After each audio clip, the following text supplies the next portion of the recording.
Some of you may not be aware that the military is having difficulty recruiting. They're very short on people. For example, the Eisenhower ship that's currently in the Middle East has been stationed there for 9 months with 7,000 people on board, which is a very long deployment because they don't have another ship to go and relieve them. I have heard people tell me that the problem is that so many people in this country now are overweight and do not meet the fitness requirements. But what I haven't heard before, and what we're going to talk about today, is that people want to join the military because they're turned off by all of these wars. So I'm going to play from you a few clips from a channel I sometimes watch, which is Jack Morgan. If you watch him, you may also be watching Michael Bordonaro's channel. And in this first clip, we hear a man talking about why nobody wants to fight your wars. You want to go to war, old timers? You go fight. And I think he has a good point. Let's hear what he has to say. Can't reach its recruitment goals isn't because Gen Z or the young people don't want to work or don't love their country. It's because we can see that the United States is not the good guy. Nobody wants to fight your wars to make Congress people richer on the stocks they insider traded. Nobody wants to go to war to make billionaires more money. Nobody wants to go to war to make Raytheon and Boeing more money. Like, we're not doing it for you, dude. You old fuckers want to go fight? Go fight yourselves. Nobody's fighting. Now, people used to join the military for the GI Bill and all the benefits they could get, but the pay is really, really bad. The military pay is very low. However, they do give you subsidized housing. They will pay for the housing. So let's just hear how much do people actually get paid. So let's check out this clip. Well, he actually got kicked out, but he was already ready to leave. So I called him up doing a little research on this video, okay? And I was just like, hey, curious, what did they start you off? Like, what's the pay grade? And he literally responded with this: dick shit. It's a joke. So, all right, I'll leave his information down below. This guy had sent in a comment to us saying, I feel like a failure for joining the military. That makes sense. That's why nobody's joining. Okay? And the big one is, anybody got a guess what the big one is? You guessed it. You don't get fucking paid. So check this out. This is what you get paid monthly. This is from the Air Force website. $2,000 a month. Okay? And these are the classes. The higher your class goes, a senior airman gets $2,600 a month. What's the highest paid? A master sergeant with a funny hat gets not even $4,000 a month. Now, in this final clip I'm going to play for you, this gentleman is a vet who is very angry, and I welcome his anger. He should be pissed for how he's being treated as a vet. Something that I've been talking about for a long time. They send these men out to war, and they come back all beaten, and no one gives a shit about them. Let's watch this clip, and then I'll be back. All right, I'm wearing my grandfather's jacket, and he didn't say it out loud to me. He didn't have to. He said it in a way where it's like, even in the 60s, this was bullshit. No offense to anybody, okay? Middle finger to the eyebrow. But this is the reality of it. Go to war for you! Why the fuck would anyone go to war for you? I'm a 100% disabled fucking veteran. And guess what they do when you get out? First they break you down and they brainwash you. And then they tell you, hey, you're a soldier now. You're an airman now. You're a Marine now. You're a sailor now. Stand with pride in your uniform that costs like $800 that you have to pay out of your own paycheck. They don't just give it to you. You gotta pay for it. They're also in the clothing business, too. You know what's hilarious? I looked up the resale value on this. Shocking. Criminal. I'm not going to sell it. And then after they brainwash you, they throw you the fuck in the trash. Nobody wants to go to war for you.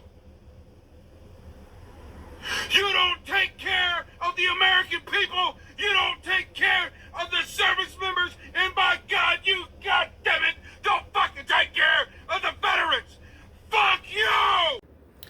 I remember in around 2001, I was taking a neighbor to the military hospital here in San Diego, and that was at a time when after the war was going on in Iraq, and there were these young, handsome men in wheelchairs and on crutches because they'd had their legs blown off in the stupid war in Iraq or Afghanistan, where they lied to us. Bush lied, he's a war criminal.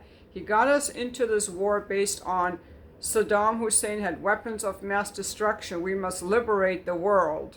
And we got ourselves embroiled. The U.S. has not won any wars since, I think, is it the Civil War or World War II? I don't know. It's been a long time. We do not know how to win wars. We just know how to kill people in wars. One other thing I want to say is it used to be considered, if war is such an honorable thing, why don't our presidents fight? All of the elite people don't fight. The people that join the military are people from disadvantaged, poor areas of the country, because people with privileges, they go to Ivy League schools, they go to university, they start a business. Jared Kushner has never been to the war. Neither has Obama, neither has Bush, neither has Biden, and I'm sure neither has Anthony Blinken. I'm going to look it up right now because they want you to fight their wars, but they've never even gone to war. They all have deferments. Isn't that interesting? Because none of them want to die for the shitty wars that are not even there to protect us. They're just there to try to, enrich the global empire and for them to make money for Raytheon and Boeing, their lobbyists. So how can a man who's never fought a war ask you to go to war? I think a requirement to be president is you served in the military. Else don't start a fucking war. By the way, I moved to the US when I was 9 years old, and I remember I was 10 or 11, I was listening to the radio and they said something about the Vietnam War, and as a child I was shocked because I thought wars were things that uncivilized people did in the ancient past. I did not know that civilized people were still engaging in war. And the other thing is that we have become so in love with war and killing and making bombs that we have weakened our diplomatic skills, our statesmanship. I want to give a big shout out and a big hug to Viktor Orban of Hungary, who's the only Western leader talking to both Russia and Ukraine. That's what you need. You need statesmanship, you need leadership. And I watched him on an interview today. He was interviewed on a plane, and he talks about how Putin is so rational, very rational, and that in order to make peace, both sides have to talk. And it's something that the Europe and US does not want to talk with Russia. They want to keep fighting Russia. I don't know why. At the same time, they're buying Russian oil, Russian gas, buying it through other countries. So, and one more thing, Saudi Arabia came out today and said, if the EU confiscates the Russian assets, they're going to start withdrawing their assets from European banks, which would be mainly France, although there are not that many assets. And I think this is a good idea because freezing assets of other countries is financial fraud and bank fraud, and it's going to weaken trust in our financial system. I'm not done yet. I have more to say because Russia is actually better off since the war started because we pushed them into the arms of our enemies of China and North Korea, India, Saudi Arabia. They're up to exciting stuff. Building projects, forming alliances, leaders are meeting and talking, there's diplomacy and there's statesmanship.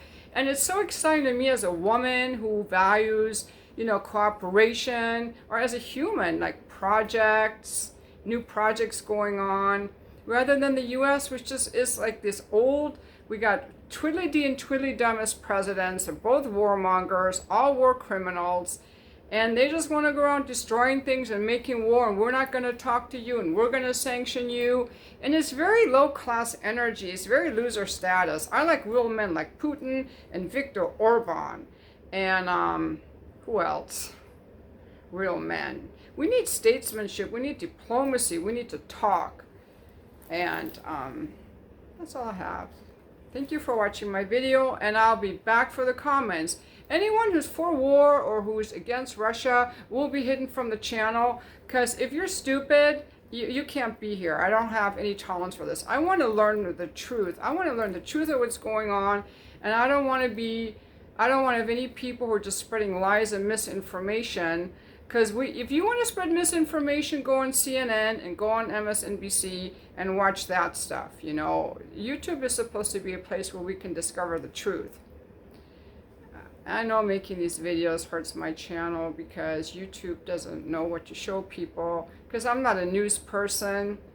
I mean, if I really wanted to grow my channel, I would just keep talking about fucking and sex. That's what you guys like to watch in the videos. You guys like to hear me talk about how women are difficult and emotional labor and sex. And I do like talking about sex, but there's certain things I cannot talk about because I don't want to lose my channel, if you get my drift. Again, if you want to become a member, I talk about more things in the membership area. If you have a question, email me with a $50. I'll reply to your question. If you want to set up a coaching call or a conversational call about some kind of issue you have in your relationship, or you want to do some somatic coaching, that's $250 for an hour. And you can pay on my website with a credit card or with Buy Me a Coffee, or just watch my videos. They're free. This is just my fun thing, you know, these videos.